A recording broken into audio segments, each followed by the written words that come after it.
ان الذین یحادون اللہ، جو اللہ کی مخالفت کرتے ہیں، رسول اللہ کی مخالفت کرتے ہیں. جب یہ لفظ بول دیا مخالفت کرتے ہیں اللہ کی بھی رسول اللہ کی بھی.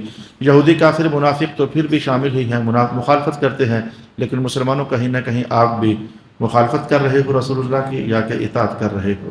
یہ لفظ جو ہے آپ کو سمجھنے کے لیے کافی ہے. خطیب کا بیان نہیں ہے، تمہارے رب کی بات ہے. خطیب کا بیان نہیں ہے، کلام اللہ کی حقیقت ہے.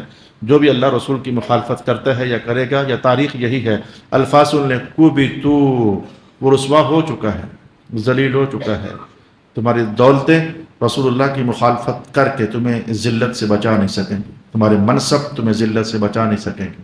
رسول اللہ کی مخالفت اگر تمہاری زندگی میں کوٹ کوٹ کر بھری ہوئی ہے تو تمہارا لوگوں کے ہاں صاحب عزت ہونا اللہ کی طرف سے رسوائی سے تمہیں بچا نہیں سکے گا.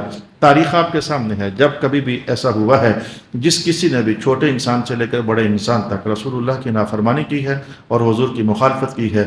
چند دن گزرے ہیں، وہ جو چند دن بھی میں نے اس لیے کہا کہ فوری پکڑ کرنا اللہ کا نظام میں قرآن نہیں ہے. فوری پکڑ کرنا، اللہ پاک نے فرمایا تھا کہ اگر ہم فوری پکڑ کرنے لگ جاتے پھر تم میں سے کون بچتا. ہر وقت کچھ نہ کچھ غلطیاں تم سے ہوتی رہتی ہیں. ادھر غلطی ساتھ ہی پکڑ لیتے تمہارا کام تو پھر ہو گیا تھا. لو یعجل اللہ للناس الشر واستعجالهم بالخیر لقضی، فیصلہ ہو جاتا تمہارا، پھر تو تم سارے کے سارے فنا ہو جاتے. اللہ کی طرف سے چونکہ فوری پکڑ کا نظام نہیں ہے، وہ مہلت دیتا ہے. کافروں کو مہلت دیتا ہے تاکہ مسلمان ہو جائیں، نافرمان مسلمانوں کو مہلت دیتا ہے تاکہ توبہ کا راستہ اختیار کر لیں. تو لہذا آپ یہ بات پلے باندھ کر لے جائیں. جب دستور یہ ٹھہرا ان اکرمکم عند اللہ اتقاکم، جو جتنا زیادہ رسول اللہ سے قریب ہوگا اس کی عزت زیادہ ہوگی. تو آج کی آیت پھر آپ کو یہی تو سمجھا رہی ہے، جو جتنا زیادہ مخالف ہوگا اس کی ذلت اور رسوائی بھی اتنی زیادہ ہوگی. بڑی ترین سطح پر دیکھنی ہو تو جب سے آپ نے آنکھ کھولی اور ہوش سنبھالا ہے، ملک گیر حالات جو ہمارے دن بدن بگڑتے چلے جا رہے ہیں، ہم بھی ٹھیک نہیں ہے، اس میں کوئی شک نہیں ہے. جب ہم ٹھیک نہیں ہیں تو ہمارے حکمران بھی ٹھیک نہیں ہے، اس میں بھی کوئی شک نہیں ہے. ادوار بدلے ہیں، بندے بدل کر وہی آئے ہیں، لیکن ہمیشہ کتاب اللہ کو سپورٹ کسی نے بھی نہیں کیا، رسول اللہ کو سپورٹ کسی نے بھی نہیں کیا، دین کو سپورٹ کسی نے بھی نہیں کیا.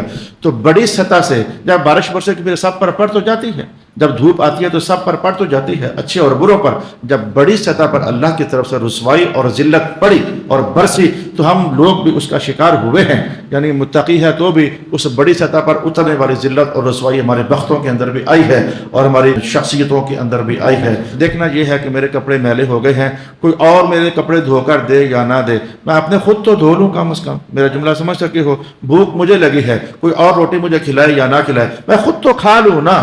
جب اللہ کا دستور میرے سامنے آ گیا اور مجھے سمجھ آ گئی کہ ماننے میں عزت ہے، نہ ماننے میں ذلت ہے، کوئی اور ڈنڈے کے زور پر منوائے گا تو ہی مانیں گے کہ کس قدر بے وزن قول ہے مسلمانوں کا. اسلامی نظام نافذ ہو جانا چاہیے 40 بار کی طرح پہلے. آج پھر میں یہی کہوں گا، کیا مانا لیتے ہو اسلامی نظام نافذ ہو جانا چاہیے؟ یعنی حکومت نافذ کر دے عملاً ڈنڈے کے زور پر بائی آرڈر، یعنی یہ کہیں گے تو تم حضور کی بات مانو گے، اللہ کہے گا تو نہیں مانو گے. کیا حال ہے تمہاری سوچ کا؟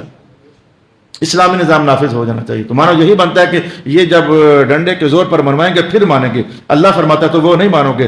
ہر بندہ اپنے اوپر اللہ کا حکم لاگو کرنے لگ جائے تو ایک صف، دوسری صف، تیسری صف، چوتھی صف، پانچویں صف، یہ 1000 بندہ تو ٹھیک ہو گیا. 1000 بندوں پر تو اللہ کی رحمت اتر آئی. لیکن آپ سمجھتے ہیں کہ حالات ٹھیک نہیں ہیں. کوشش کریں کہ ہر بندے نے اپنا پانی خود پینا ہے، اپنی روٹی خود کھانی ہے، اپنا آرام خود کرنا ہے، اپنا حق خود وصول کرنا ہے. ایسے ہی اللہ اور اس کی رسول کی طرف سے حاصل ہونے والی اپنے حصے کی عزت بھی خود وصول کرنی ہے، اور اللہ کی طرف سے ناراض ہونے پر جو رسوائی اترنی ہے اس سے بچنے کا اہتمام بھی خود کرنا ہے. کتنا سونا جملہ ہے، حضور کے قدموں میں آ جاؤ عزتیں برستی ہیں، حضور کے قدموں سے دور ہو جاؤ ذلت نما ہو جاتا ہے. کس قدر واضح قانون ہے قرآن حکیم کا.